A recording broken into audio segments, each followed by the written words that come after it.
Good morning everyone. Welcome back to GK today. This is Nusrat Sana. I hope आप सब बिल्कुल ठीक होंगे और आज के सेशन में हम डिस्कस करेंगे 19th ऑफ अक्टूबर के सबसे मोस्ट इम्पॉर्टेंट करंट अफेयर्स.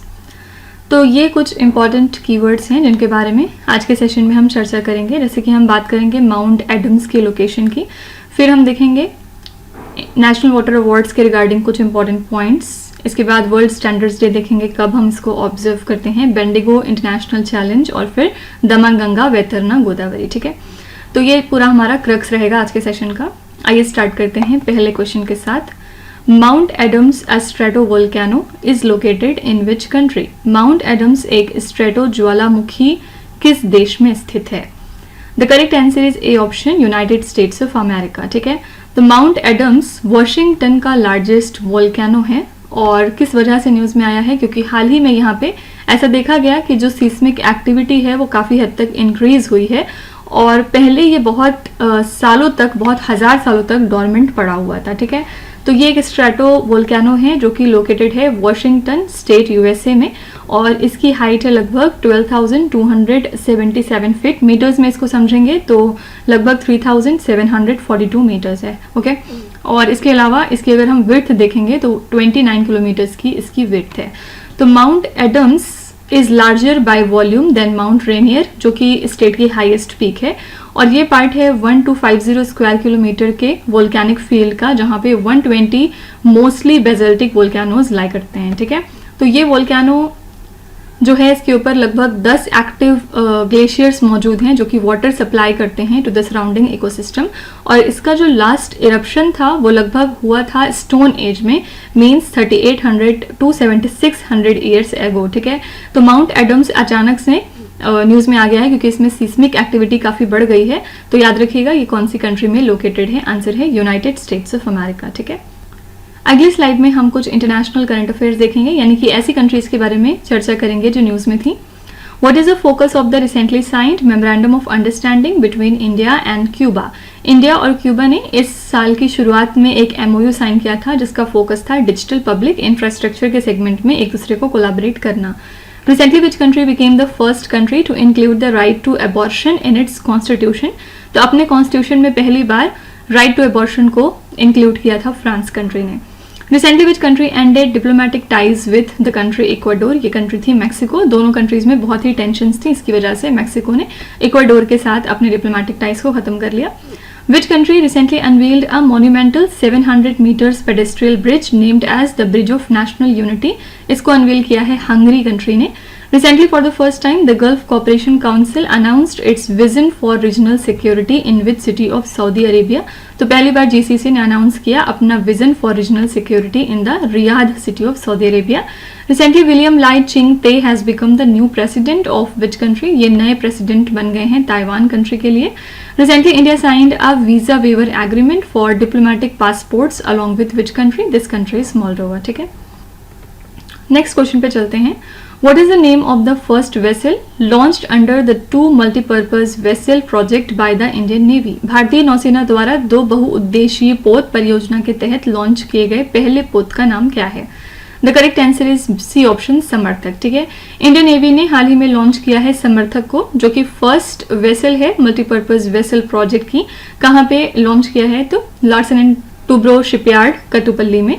ये इनिशिएटिव पार्ट है इंडिया के आत्मनिर्भर भारत का और साथ ही हमारे मेक इन इंडिया प्रोग्राम्स का और यहाँ पे इंडिजिनस शिप बिल्डिंग को काफी ज्यादा प्रमोट किया जाता है. ठीक है, तो INS समर्थक को डिजाइन किया गया है डिफरेंट रोल्स को सर्व करने के लिए, जैसे कि towing ships, launching targets and testing weapons के लिए. ये वेसल जो है ये 106 मीटर्स लॉन्ग है और 16.8 मीटर्स इसकी विड्थ है और इसकी स्पीड लगभग 15 नॉट तक पहुंच सकती है. तो इस प्रोजेक्ट से जो भी नेवी के फोकस है ऑन सेल्फ रिलायंस वो स्ट्रेंथन होगा in the maritime defence. Okay, तो फर्स्ट वेसल जिसको लॉन्च किया गया under the two multipurpose vessel project by the Indian navy उसका नाम है समर्थक. ठीक है, इंडियन नेवी की यहाँ पे अगर हम बात करें तो इंडियन नेवी को फाउंड किया गया था 1612 में. इंडियन नेवी की वेस्टर्न नेवल कमांड का हेडक्वार्टर कहाँ पे लाई करता है? This is Mumbai. ठीक है, आत्मनिर्भर भारत के बारे में आप फ्रिक्वेंटली सुनते रहेंगे. तो किसने इस इनिशिएटिव को लॉन्च किया था? हमारे प्राइम मिनिस्टर नरेंद्र मोदी ने.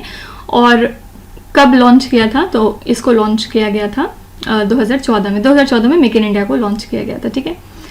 अगली स्लाइड में हम देखेंगे important defence related current affairs. The first question is, in which region of India is the 12th edition of the Milan 2024 naval exercise scheduled to be held? मिलन 2024 का जो नेवल एक्सरसाइज है इसका 12th addition कहाँ पे हो रहा है? Answer है Visakhapatnam in the state of Andhra Pradesh.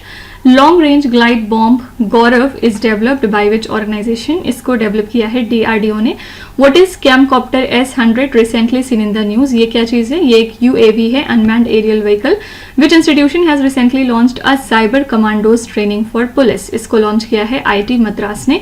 IT Madras ने पहली बार अपना आउटसाइड इंडिया कैंपस कहाँ पे डाला है? जंजीबार, तंजानिया में। Exercise Khanjar recently seen in the news is conducted between which two countries? Khanjar एक एक्सरसाइज है in between India and Kyrgyzstan. Recently where was the first joint commanders conference held? ये पहली ऐसी कॉन्फ्रेंस थी जो कि लखनऊ में हुई है।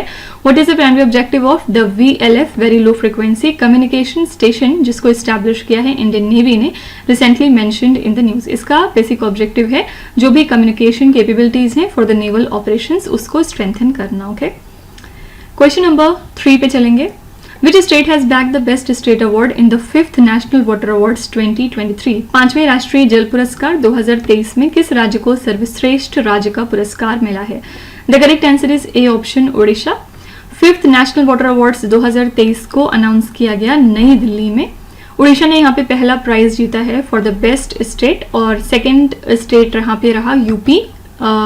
गुजरात और पुडुचेरी ने ज्वाइंटली सिक्योर किया है 3rd पोजीशन। ओके, इस इवेंट को लीड किया है हमारे यूनियन मिनिस्टर CR पाटिल ने, और यहाँ पे पर्पस क्या था? To recognise the efforts in water conservation and management, कि किस तरह से हम लोग वाटर कंजर्वेशन के लिए बहुत कोशिश कर रहे हैं। और टोटल 38 विनर्स यहाँ पे ऑनर किए गए इन डिफरेंट कैटेगरीज, जहाँ पे अवेयरनेस को प्रमोट किया गया रिगार्डिंग सस्टेनेबल वाटर प्रैक्टिसेस, ठीक है। तो ये जो अवार्ड्स हैं ये अंडरस्कोर करते हैं कि क्या इंपॉर्टेंस है इफेक्टिव वाटर मैनेजमेंट की चैलेंजेस को एड्रेस करने के लिए that are related to water scarcity and sustainability, ठीक है। तो याद रखिएगा, उड़ीसा स्टेट ने बैक किया है best state award in the 5th national water awards 2023। Okay, Orissa की यहाँ पे अगर हम बात करें कुछ स्टैटिक फैक्ट्स, तो यूनेस्को वर्ल्ड हेरिटेज साइट एक लोकेटेड है यहाँ पे जो बहुत फेमस है। इसकी लोकेशन वैसे भी कभी कभी पूछ ली जाती है कि सन टेम्पल कहाँ पे है, तो कोणार्क उड़ीसा में, ठीक है। और यहाँ पे एक एनुअल कल्चरल फेस्टिवल भी है जो कि बहुत इंपॉर्टेंट है, it is the Konark dance festival. Okay, अगली स्लाइड में हम देखेंगे important questions regarding awards and honours. The first one is recently who has been appointed as the Vigilance Commissioner in the Central Vigilance Commission? CVC में हमारे Vigilance Commissioner बन गए AS Rajiv. Next is recently who received the 2024 Best Green Bond Corporate Award at the ASSET AAA Awards for Sustainable Finance? ये award दिया गया REC limited को। Raja Ravi Varma was associated with which field? ये painting और art से related है। Raman Subbarao who passed away recently was associated with which sport? इनका हाल ही में निधन हो गया और ये एक क्रिकेटर थे। Recently which bank has clinched the title of best technology bank of the year award? ये अवार्ड दिया गया है साउथ इंडियन बैंक को। फिर नेक्स्ट है डियना साइमे Tiwari who recently passed away was associated with which sport? Answer है long jump. Aarti who recently received the Amal Clooney women's empowerment award belongs to which district of UP? तो इन्होंने इस साल जीता था Amal Clooney women's empowerment award, और ये Bahraich district को बिलोंग करती हैं, यूपी सिटी के, ठीक है। क्वेश्चन नंबर 4 पे चलते हैं। Recently the UP government has established the country's first language museum of Hindi literature in which Indian city? हाल ही में उत्तर प्रदेश सरकार ने किस शहर में देश का पहला हिंदी साहित्य भाषा संग्रहालय स्थापित किया है? The correct answer is A option, Varanasi. UP government launch कर रही है इंडिया का फर्स्ट लैंग्वेज म्यूजियम जो कि डेडिकेटेड होगा टू द हिंदी लिटरेचर। कहाँ पे? काशी सिटी में। और काशी में ही क्यों? क्योंकि काशी जो है बेसिकली वो पार्लियामेंट्री कॉन्स्टिट्यूएंसी है प्राइम मिनिस्टर नरेंद्र मोदी की, राइट। तो ये जो म्यूजियम है इसका पर्पस क्या है? Manuscripts, photographs and documents of renowned Hindi scholars को शोकेस करना, जैसे कबीरदास हो गए, मुंशी प्रेमचंद जी हो गए। और इसके लिए बजट तैयार किया गया है 25 करोड़ रुपए का। इसमें एक एम्फी थिएटर और एक गार्डन भी मौजूद होगा जो कि इसके कल्चरल हेरिटेज को और ज़्यादा एनरिच करेगा। तो ये इनिशिएटिव हाईलाइट करता है काशी के हिस्टोरिकल सिग्निफिकेंस को इन हिंदी लिटरेचर और साथ ही उसके प्रोमिनेंट लिटरेसी फिगर्स को, ठीक है। तो यहाँ पे याद रखिएगा यूपी गवर्नमेंट ने स्टैब्लिश किया है कंट्री का पहला language museum of Hindi literature. कहाँ पे? वाराणसी सिटी में, ठीक है। नेक्स्ट स्लाइड में हम देखेंगे important questions regarding art and culture. The first one here is Vishalgad fort is located in which Indian state? Vishalgad fort है महाराष्ट्र में. The Grantha script once used to write Sanskrit was mainly from which Indian state? The Grantha script जो है वो तमिलनाडु को belong करती है और इसको पहले यूज किया जाता था संस्कृत की राइटिंग के लिए. Salher fort, Shivneri fort and Panhala fort are located in which Indian state? ये सारे फोर्ट्स हैं महाराष्ट्र में. Pattachitra paintings are associated with which Indian states? ये पेंटिंग्स मिलेंगी आपको ओडिशा और वेस्ट बंगाल में. Archaeologist recently discovered the first evidence of rock art in which city of Karnataka? इन्होंने पहली बार डिस्कवर किया है रॉक आर्ट के फर्स्ट एविडेंस को in the city of Mangaluru. 9-day festival Brahmotsavam is celebrated eight which temple annually? इस फेस्टिवल को celebrate किया जाता है तिरुमला तिरुपति श्री वेंकटेश्वर टेम्पल ने. इस क्वेश्चन को अभी हमने कुछ दिनों पहले ही कवर किया था. Sindhudurg fort is associated with which historical personality? यहाँ पे आंसर हो जाएगा छत्रपति शिवाजी महाराज. ठीक है. Question number 5 is what is the theme of world Standards day 2024? विश्व मानक दिवस 2024 का विषय क्या रखा गया? सबसे पहले वर्ल्ड स्टैंडर्ड्स डे हम ऑब्जर्व कब करते हैं? तो 14 अक्टूबर को, ताकि हम एक्सपर्ट्स को ऑनर कर सकें जिन्होंने वॉलंटरी स्टैंडर्ड्स को क्रिएट किया है. साथ ही किस लिए? सेफ्टी और कंज्यूमर सेटिस्फैक्शन के लिए. और ये ओरिजिनेट होता है 1946 में, leading to the creation of International Organization for Standardization in the year 1947. ठीक है. तो first official World Standards Day हमने सेलिब्रेट किया 1970 को. नेशनल स्टैंडर्ड बॉडीज जैसे कि ऑर्गेनाइजेशंस हो गई, ISO, ITU, ASME, ये सब मार्क करते हैं इस दिन को with events like seminars and exhibition, यानी कि डिफरेंट सेमिनार्स और एग्जीबिशंस को कंडक्ट करते हैं. इस दिन बेसिकली हम हाईलाइट करते हैं कि क्या रोल है स्टैंडर्डाइजेशन का in health care, policy making, privacy and security. और इस साल की हमने थीम रखी है shared vision for a better world. इसके अलावा आगे थीम है standards for the changing climate. ठीक है. तो यहाँ पे असल में B option is the right answer. तो यहाँ पे हमको दो चीज़ें याद रखनी है. सबसे पहले वर्ल्ड स्टैंडर्ड्स डे हम कब ऑब्जर्व करते हैं? तो इसको 14 अक्टूबर को ऑब्जर्व किया जाता है. इस साल के लिए हमने थीम क्या रखी? थीम रखी shared vision for a better world, standards for the changing climate. ठीक है. अगली स्लाइड में आइए हम डेज एंड थीम्स के इंपॉर्टेंट क्वेश्चन चेकआउट कर लेते हैं. पहला क्वेश्चन है यहाँ पे, where was the 13th edition of European girls mathematical olympiad 2024 held? ये इवेंट कहाँ पे हुआ? आंसर है जॉर्जिया में. ठीक है. Where was the centre for excellence in nutritional supplements testing for sports person inaugurated? ये सेंटर इनॉग्रेट हुआ है गांधीनगर में in the state of Gujarat. Where was the 5th edition of global standards symposium inaugurated? ये inaugurate हुआ है नई दिल्ली में. What is the theme of world wetland day 2024? इसके लिए हमने थीम रखी वेटलैंड्स एंड ह्यूमन वेलबींग. ठीक है. और वर्ल्ड वेटलैंड डे हम कब ऑब्जर्व करते हैं? तो आंसर है 2 फरवरी. ठीक है. Which state is the host of 55th International Film Festival of India in 2024? ये इवेंट इस साल हुआ है गोवा में. What is the theme of World Maritime Day 2024? Which is observed on 26th of September. World Maritime Day के लिए theme रखी गई थी Navigating the Future Safety First. ठीक है. और इसको हम 26th of September को ऑब्जर्व करते हैं. What is the theme of World Heritage Day 2024? तो वर्ल्ड हेरिटेज डे के लिए थीम थी discover and experience the diversity. और वर्ल्ड हेरिटेज डे ऑब्जर्व किया जाता है 18 अप्रैल को. ठीक है. अच्छा, आप सबको ये लगता होगा कि ये सारे क्वेश्चंस फालतू टाइप के हैं. आपको लग रहा होगा कि ये सारे क्वेश्चंस नहीं कराने चाहिए, बट आप ज़रूर याद रखिएगा कि आपके एग्जाम में पिछले 6 से 7 महीने या 8 महीने तक के करंट अफेयर्स पूछे जाते हैं. और क्या होता है कि जब एग्जामिनर बहुत फ्रिक्वेंटली, जैसे SSC का एग्जाम चल रहा है, जानते होंगे आपकी वो कई सारे शिफ्ट्स में होता है, तो क्या होता है कि पहले की जो शिफ्ट्स होती हैं उसमें रिसेंट करंट अफेयर्स वो पूछते हैं. फॉर एग्जांपल अगर अक्टूबर में आपका एग्जाम है तो अक्टूबर, सितंबर इस तरह से पूछेंगे. लेकिन देखते हैं कि धीरे धीरे वो क्वेश्चंस पुराने हो रहे हैं और लोग उन क्वेश्चंस को दूसरों से पूछ लेते हैं, तो फिर वो क्या करने लगते हैं, वो पीछे के क्वेश्चंस पे ज़्यादा फोकस करते हैं. राइट. तो इसलिए ज़रूरी है कि आप पूरे 6 महीने के करंट अफेयर्स अच्छे तरीके से पढ़ के जाएँ. और ये सारे क्वेश्चन जो हम कर रहे हैं, world heritage day, world maritime day, ये सब देख रहे हैं कि सितंबर अप्रैल तक के क्वेश्चंस हैं, तो बहुत पुराने क्वेश्चंस नहीं है. ठीक है. ये सारे क्वेश्चंस आपके एग्जाम में पूछे जा सकते हैं और इसको एक पर्पस के थ्रू ही करवाया जा रहा है. फालतू में यहाँ पे आपका टाइम बिल्कुल वेस्ट नहीं किया जा रहा है. ठीक है. चलिए वापस आते हैं क्वेश्चन नंबर 6 पे. Who has won the women's singles title at the Bendigo International Challenge badminton tournament in Australia? Australia में Bendigo International Challenge badminton tournament में महिला एकल का खिताब किसने जीता है? The correct answer here is Tanya Hemant, ठीक है। तान्या हेमंत ने जीता है women singles title at the Bendigo International Challenge badminton tournament, जो कि ऑस्ट्रेलिया में हुआ था। इन्होंने यहाँ पे हराया था ताइपेई की प्लेयर तुंग कियो टोंग को इन द स्ट्रेट गेम्स, और इसी के साथ ये तान्या का 3rd इंटरनेशनल टाइटल है और इनका पहला टाइटल है इन द ईयर 2024, ठीक है। तो she was the runner up at the polish open and Azerbaijan international, जो कि 2024 में ही हुए हैं, और तान्या ने डिफरेंट टाइटल्स जीता है एट द इंडिया इंटरनेशनल इन 2022, साथ ही ईरान फजर इंटरनेशनल में भी इन्होंने टाइटल जीता था 2023 में, जो कि हुआ था। मेंस डबल्स की यहाँ पे बात करें तो इंडिया की तरफ से हरिहरन अमसा करुणन और रूबन कुमार जो है ये पेयर थे, और इन्होंने बेसिकली हार गए थे ताइपेई के प्लेयर चेन चेंग कुआन और पोली वे के आगे, ठीक है। तो यहाँ पे वुमेन सिंगल्स टाइटल किसने जीता है? तान्या हेमंत ने Bendigo International Challenge badminton tournament में। कहाँ पे हुआ है ये इवेंट? ऑस्ट्रेलिया कंट्री में, ओके। अगली स्लाइड में आइए हम स्पोर्ट करंट अफेयर्स देखते हैं कुछ। Vinesh Pogart, who recently disqualified from Paris Olympics 2024, is associated with which sport? पिछले दिनों बहुत ज़्यादा न्यूज़ में थी क्योंकि ये डिस्क्वालीफाई हो गई सिर्फ ज़रा सा वेट बढ़ने के चक्कर में पेरिस ओलंपिक्स 2024 से, और ये रेसलर हैं। Which country is the host of ICCF Junior World Cup in 2025? कौन सी कंट्री होस्ट थी इस इवेंट के लिए? So this is the country India. Recently, where was the 43rd edition of World Medical and the Health Games held? ये event हुआ था France में। Recently, which player has become India's #1 chess player, surpassing Viswanathan Anand? Viswanathan Anand को हरा के India के #1 chess player बन गए हैं आर प्रज्ञानंदा।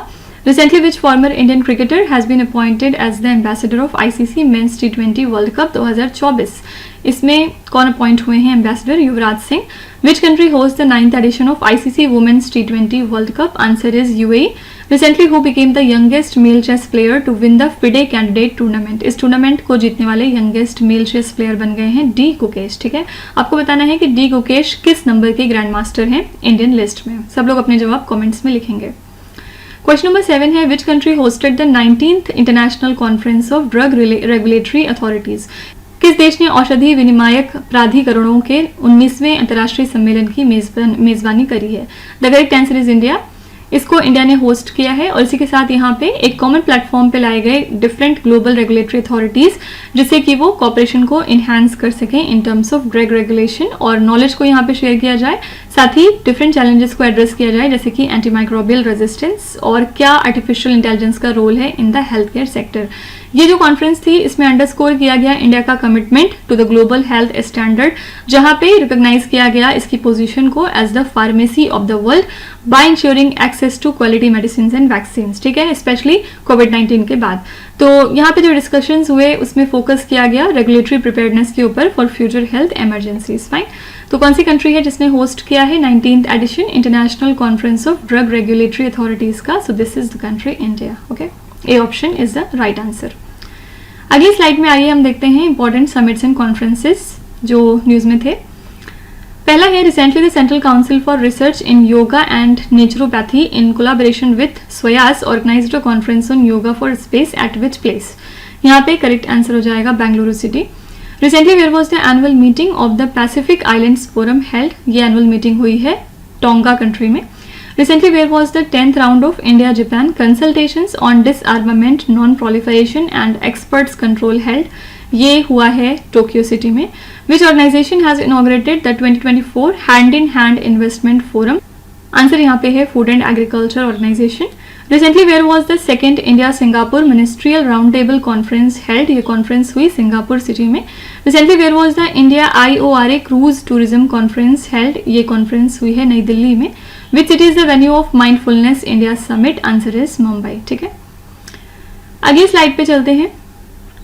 क्वेश्चन नंबर 8 है, Recently, the Indian Navy's second very low frequency radar station is inaugurated in which Indian state?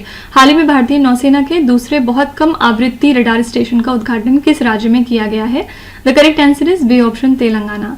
यहाँ पे हमारे डिफेंस मिनिस्टर राजनाथ सिंह जी ने इनॉग्रेट किया है इंडियन नेवी का second very low frequency radar station. कहाँ पे? तेलंगाना स्टेट में। और ये नेवी का second VLF communication transmission station है इंडिया का। और यहाँ पे जो पहला VLF रेडार स्टेशन था INS कट्टा बोमन, वो कहाँ पे लोकेटेड है? तो वो तमिलनाडु स्टेट में है, ठीक है। तो ये भी याद रखिएगा, पहला तमिलनाडु में है, सेकंड इनॉग्रेट हुआ है तेलंगाना स्टेट में, ठीक है।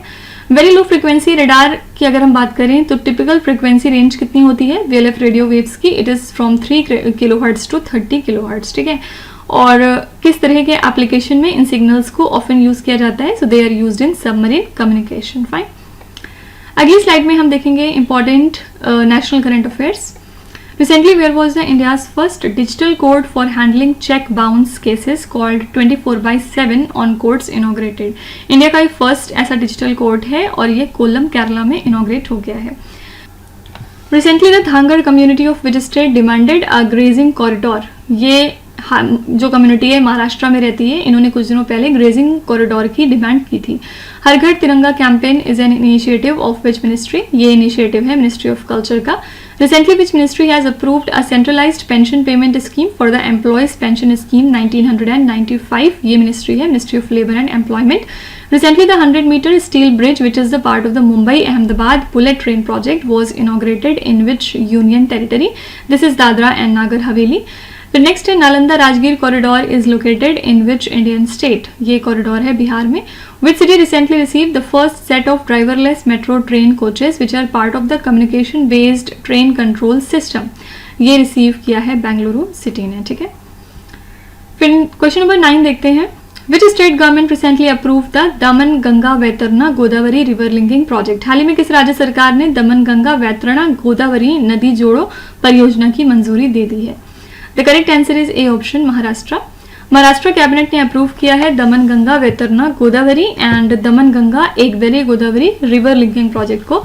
ये जो प्रोजेक्ट्स है इनका पर्पज है वाटर स्कैर्सिटी को एड्रेस करना नॉर्दर्न महाराष्ट्र में, साथ ही मराठवाड़ा में। और टोटल कॉस्ट इन प्रोजेक्ट की आई है 15,710 करोड़ रुपए। जो दमन गंगा वैतरणा गोदावरी प्रोजेक्ट है उसने रिसीव किए 13,497 crore rupees in funding, providing की 160 MLD ऑफ वाटर और इरिगेशन के लिए हैं 33,110 हेक्टेयर्स। दमन गंगा एकवेरी गोदावरी प्रोजेक्ट को अप्रूव किया गया with the budget of 2,213 crore rupees, और जिसमें कि 100 MLD ऑफ वाटर सप्लाई किया जाएगा और इरिगेशन के लिए हैं 12,998 हेक्टेयर्स, ठीक है। तो ये जो इनिशिएटिव है इनका पर्पस क्या है? यहाँ पे इरिगेशन और वाटर अवेलेबिलिटी की कंडीशन को इम्प्रूव करना, स्पेशली नासिक डिस्ट्रिक्ट में, ठीक है। तो महाराष्ट्र की सरकार ने हाल ही में अप्रूव कर दिया है Daman Ganga Vaitarna Godavari river linking project को, ठीक है। अगले स्लाइड में हम देखेंगे कुछ इंपॉर्टेंट गवर्नमेंट स्कीम्स को। What is the primary objective of Saubhagya scheme recently seen in the news? Saubhagya scheme चर्चे में थी और इसका बेसिक ऑब्जेक्टिव है यूनिवर्सल हाउस होल्ड इलेक्ट्रिफिकेशन को अचीव करना।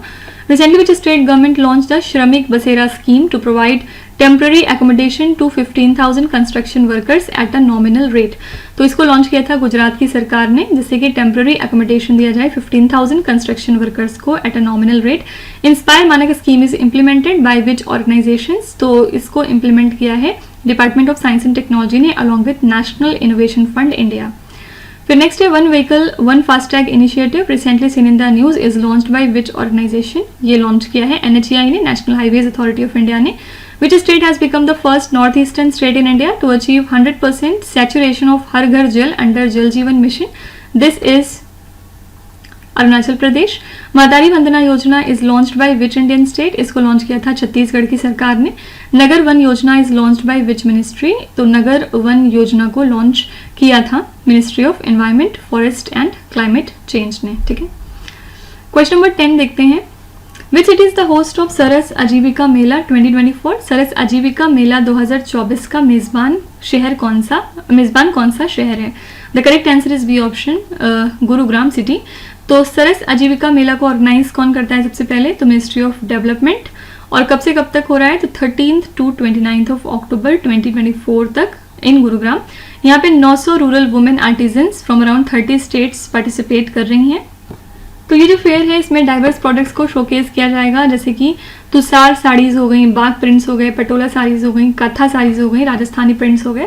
प्रोडक्ट्स में वुडन क्राफ्ट भी है कर्नाटक और आंध्र प्रदेश से, ड्राई फ्रूट्स और हैंडलूम आइटम्स हैं जम्मू कश्मीर के, साथ ही पलश और नेचुरल फूड भी है झारखंड स्टेट से, जिसमें कि रूरल कल्चर को दर्शाया गया है फ्रॉम अक्रॉस इंडिया, ठीक है। तो बस आपको ये याद रखना है कि सरस आजीविका मेला 2024 कहाँ पे ऑर्गेनाइज हो रहा है? तो गुरुग्राम शहर में, ठीक है। अगली स्लाइड में हम देखेंगे important art and culture related current affairs. First है Vishnupad temple is located in which Indian state. Vishnupad temple है बिहार में। Maru Mahotsav also known as desert festival is celebrated in which region of India. ये जैसलमेर में मनाया जाता है। Angkor Wat which was seen in the news is located in which country. ये Cambodia में है। Chapchar Kut festival is celebrated in which Indian state. ये festival Mizoram का है। Somin Sai festival is associated with which country. ये फेस्टिवल जापान में मनाया जाता है। फिर नेक्स्ट है Gorsam Kora festival 2024 is celebrated in which Indian state. ये फेस्टिवल अरुणाचल प्रदेश का है। What is Zutho recently seen in the news. ये एक तरह का सिलेबिक अल्फाबेट है, ठीक है। तो इसी के साथ हमारा सेशन यहाँ पे कंप्लीट होता है। आई होप कि आपने सेशन को एंजॉय किया होगा, काफ़ी कुछ आप सीख के जा रहे होंगे डेफिनेटली। लास्ट में मैं आपको कुछ होमवर्क देना चाहूँगी और आज का जो होमवर्क है आपका वो रिलेटेड होगा रिपोर्ट्स एंड इंडिसेस से, ठीक है। तो यहाँ पे आप 7 क्वेश्चंस देख सकते हैं, स्क्रीन पे लिखे हुए हैं और ये क्वेश्चन हम फ्रिक्वेंटली करते रहते हैं, तो आई एम श्योर कि अब आपको इनके आंसर्स पता होंगे। तो जितने भी आपको आते हैं आप उनका जवाब ज़रूर लिखिएगा कमेंट सेक्शन में जाके। और जो लोग भी इनका PDF फॉर्मेट चाहते हैं तो मैं उनको फिर से बता दूं कि सारे क्वेश्चंस हमारी डेली 20 MCQ सीरीज का हिस्सा हैं in the GK today Android application. तो आप में से जो कोई भी इनका PDF फॉर्मेट चाहता है वो जाके उस कोर्स को सब्सक्राइब कर सकते हैं bye paying a very nominal fees. तो कल अब हम मिलते हैं कल के मोस्ट इंपॉर्टेंट करंट अफेयर्स के साथ। Till then stay tuned. Thank you so much for watching. With this Meenu Hasna signing of.